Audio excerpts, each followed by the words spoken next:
प्रिय विद्यार्थियों, आज के इस सेशन में हम राज्य की नीति के निर्देशक सिद्धांतों की चर्चा करेंगे। जैसा कि आप जानते हैं, भारत के संविधान के भाग 4 में अनुच्छेद 36 से 51 तक में राज्य की नीति निर्देशक तत्वों का वर्णन किया गया है। भारत के संविधान में राज्य की नीति निर्देशक तत्व आयरलैंड के संविधान से प्रेरित हैं। मतलब कि भारत के संविधान से पहले आयरलैंड के संविधान में नीति निर्देशक तत्वों का वर्णन किया गया था और उसी से प्रेरित होकर के भारतीय संविधान के निर्माताओं ने भारत के संविधान में भी नीति निर्देशक तत्वों का प्रावधान किया। राज्य की नीति निर्देशक तत्व जो है शासन के मूल्यांकन का आधार है। जनता इस आधार पर शासन का मूल्यांकन करती है कि शासन ने राज्य की नीति निर्देशक तत्वों का कितना लागू किया है। जो सरकारें नीति निर्देशक तत्वों को जितना अधिक और जितना प्रभावी तरीके से लागू करती है, वो सरकार को जनता जो है उतना समर्थन देती है। आर्थिक लोकतंत्र की स्थापना में भी सहायक है। जैसा कि हम जानते हैं, भारत को राजनीतिक लोकतंत्र तो स्थापित हो चुका संविधान लागू होने के बाद, परंतु अभी आर्थिक लोकतंत्र कोसों तो दूर है। हमारे समाज में बहुत लोग बहुत गरीब हैं और कुछ लोग बहुत अमीर हैं। ये जो आर्थिक असमानता है, इसे दूर करने में, आर्थिक लोकतंत्र लाने में राज्य की नीति निर्देशक तत्वों की महत्वपूर्ण भूमिका है। यह कर्तव्य बोध का भी आभास दिलाता है शासकों को कि उसका कर्तव्य क्या है, जनता के लिए उसे क्या क्या काम करना है। इसे मुख्य रूप से 3 वर्गों में रखा जा सकता है: समाजवादी सिद्धांत, गांधीवादी सिद्धांत और उदार एवं बौद्धिक सिद्धांत। समाजवादी सिद्धांत से संबंधित जो नीति निर्देशक तत्व हैं, उसमें पहला अनुच्छेद 38 है। यह कहता है कि राज्य जो है सामाजिक, आर्थिक और राजनीतिक न्याय सुनिश्चित करने की कोशिश करेगा। राज्य कोशिश करेगा कि आय, स्थिति, सुविधा तथा अवसरों के आधार पर जो समाज में असमानता है, उसे दूर किया जा सके, उसे कम किया जा सके और लोगों का ज्यादा से ज्यादा कल्याण हो। राज्य जो है पूरी कोशिश करेगा कि सभी नागरिकों को आजीविका के पर्याप्त साधन प्राप्त हों। भौतिक संसाधनों के स्वामित्व और नियंत्रण को सामान्य जन की भलाई के लिए व्यवस्थित किया जाए। कुछ ही व्यक्तियों के पास धन का केंद्रीकरण न हो। साथ ही पुरुष एवं महिलाओं दोनों को समान कार्य के लिए समान वेतन मिले। श्रमिकों की शक्ति और स्वास्थ्य की सुरक्षा का भी ध्यान रखना। साथ ही बच्चों के बचपन एवं युवाओं का शोषण न हो, ये देखना राज्य का कर्तव्य होगा, ऐसा अनुच्छेद 39 कहता है।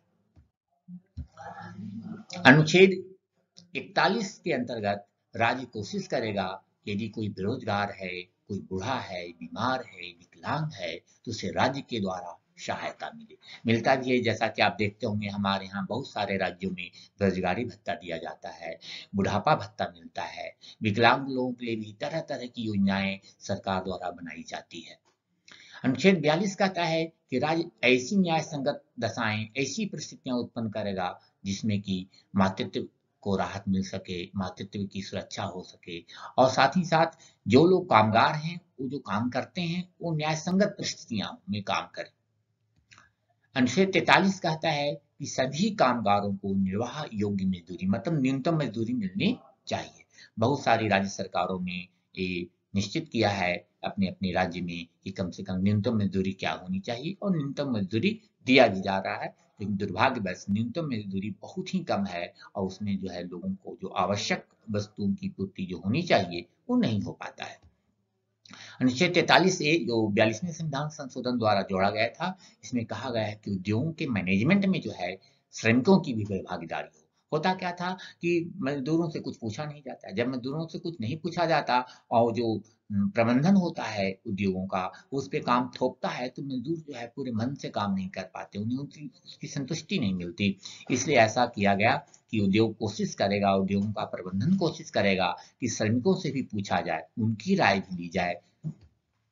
अनुच्छेद 47 कहता है कि लोगों के पोषण स्तर और जीवन स्तर को ऊपर उठाना सार्वजनिक स्वास्थ्य में सुधार करना राज्य का कर्तव्य होगा। इस प्रकार से समाजवादी सिद्धांत है। इसके अलावा दूसरा जो सिद्धांत है वो है गांधीवादी सिद्धांत। गांधीवादी सिद्धांत के अंतर्गत बहुत सारे अनुच्छेद आते हैं। उसमें मुख्य अनुच्छेद है अनुच्छेद 40।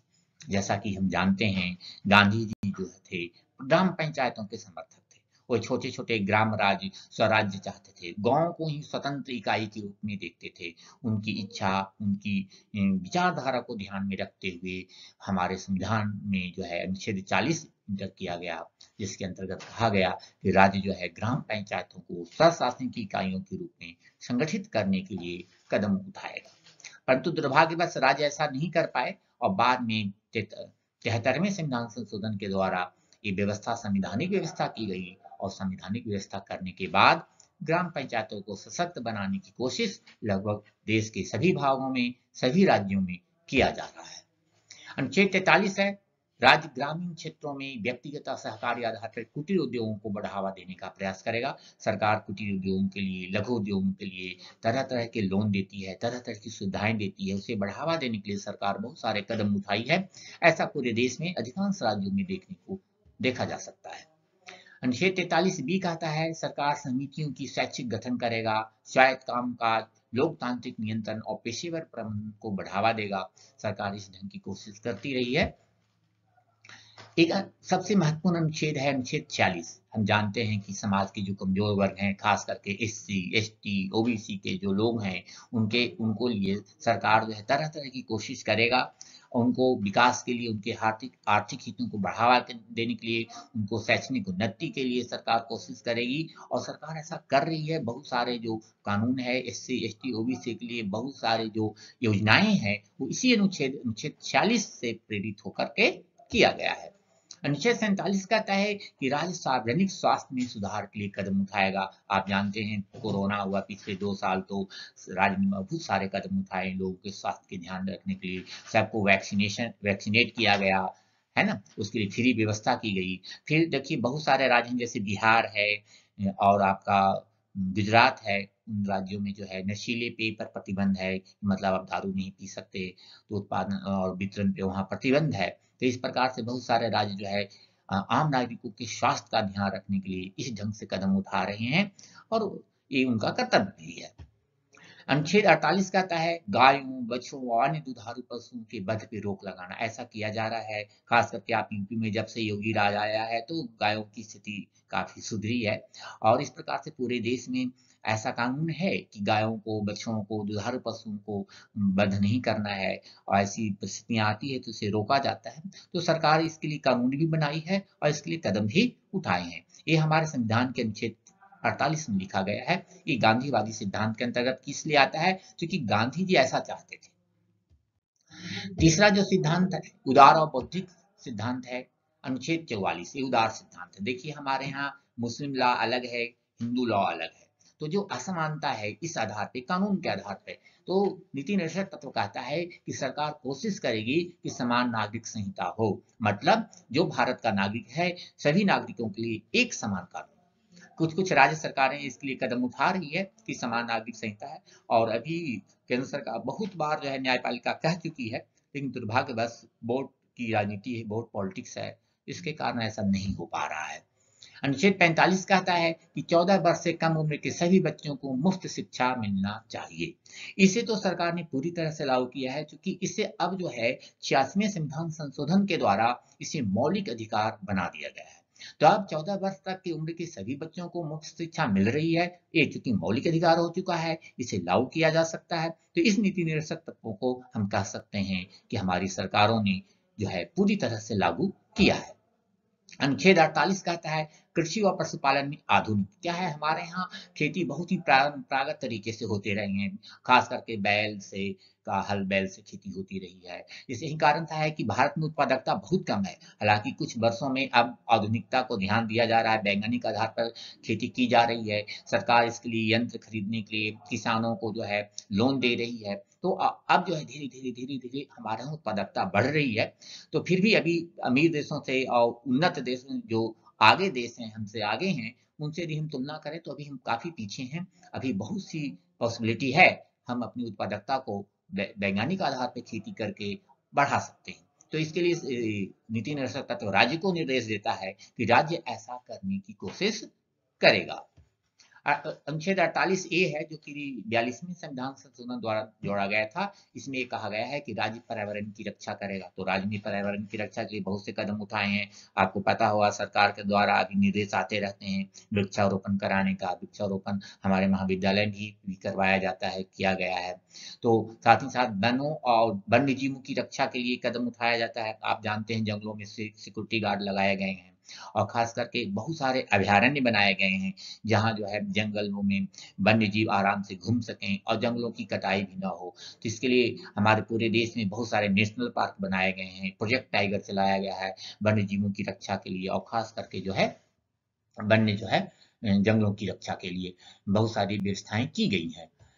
अनुच्छेद 49 कहता है ऐतिहासिक महत्व के प्रत्येक स्मारक या स्थान की रक्षा करना राज्य का कर्तव्य होगा। देखिए हमारे यहाँ ताजमहल है, लाल किला है, पुराना किला है, आपको बहुत सारे किला है जिसकी सुरक्षा और संरक्षा की जिम्मेवारी राज्य सरकारें, केंद्र सरकारें मिलकर करती है। खास करके केंद्र सरकार इसके लिए महत्वपूर्ण भूमिका निभाती है।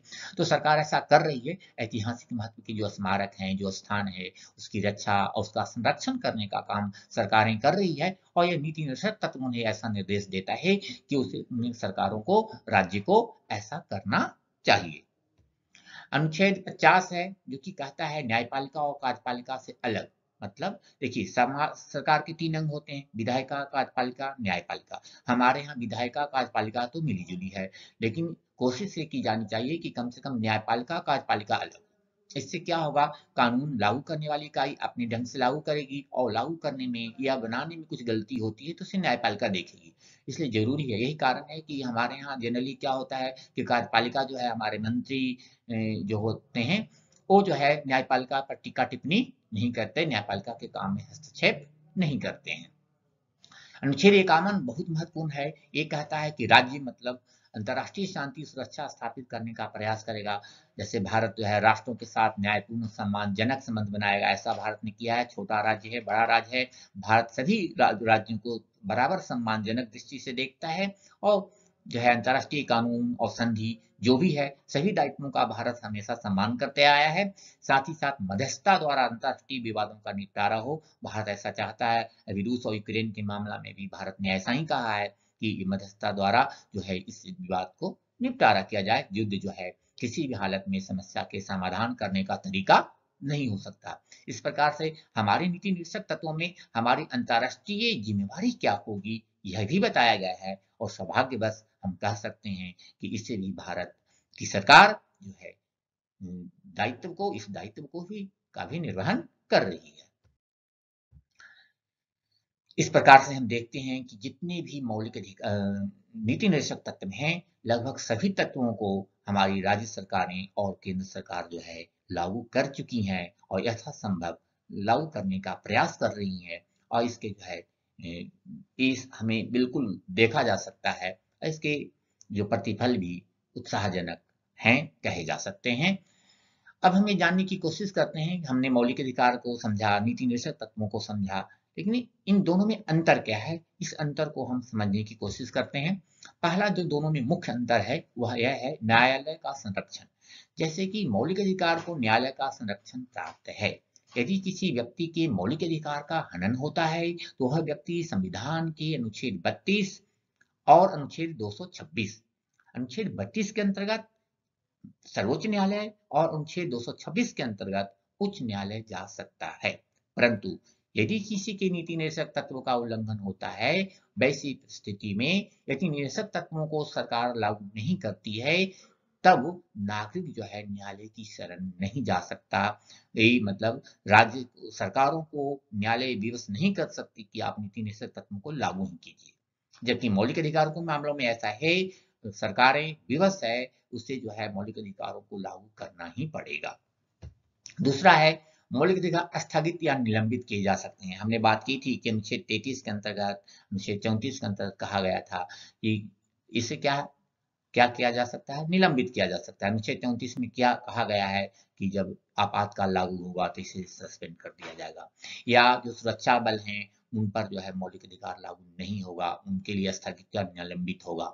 तो मतलब मौलिक अधिकार किसी किसी परिस्थिति में, किसी किसी स्थिति में इसे स्थगित या निलंबित किया जा सकता है, परंतु नीति निर्देशक तत्व, चाहे कोई भी आपातकाल हो और चाहे पैरामिलिट्री फोर्सेस हो, कोई भी फोर्स हो, किसी भी परिस्थिति में इसे स्थगित या निलंबित नहीं किया जाएगा।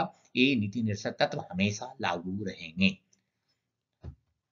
तीसरा है, मौलिक अधिकारों की प्रकृति नकारात्मक है। मौलिक अधिकार में अधिकांश चीजें ये कहा गया है कि सरकार क्या नहीं करेगी, राज्य क्या नहीं करेगा, जबकि नीति निर्देशक तत्वों की प्रकृति सकारात्मक है।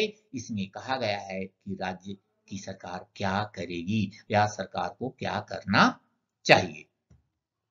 मौलिक अधिकार देश में राजनीतिक लोकतंत्र की स्थापना करते हैं। जैसा कि हम पहले ही भी बात की है, मौलिक अधिकार में अधिकांश अधिकारों की प्रकृति राजनीतिक है, जबकि नीति निर्देशक तत्व सामाजिक लोकतंत्र की स्थापना करता है, साथ ही साथ आर्थिक लोकतंत्र की स्थापना करता है। तो सामाजिक आर्थिक लोकतंत्र के लिए नीति निर्देशक तत्वों का होना बहुत आवश्यक है और नीति निर्देशक तत्वों ने इन कार्य को पूरा किया है। नीति निर्देशक तत्वों को भारत के संविधान में रखने का जो उद्देश्य था, हम कह सकते हैं कि वो लगभग पूरा हो रहा है और इस प्रकार से पूरा होता रहेगा। धन्यवाद।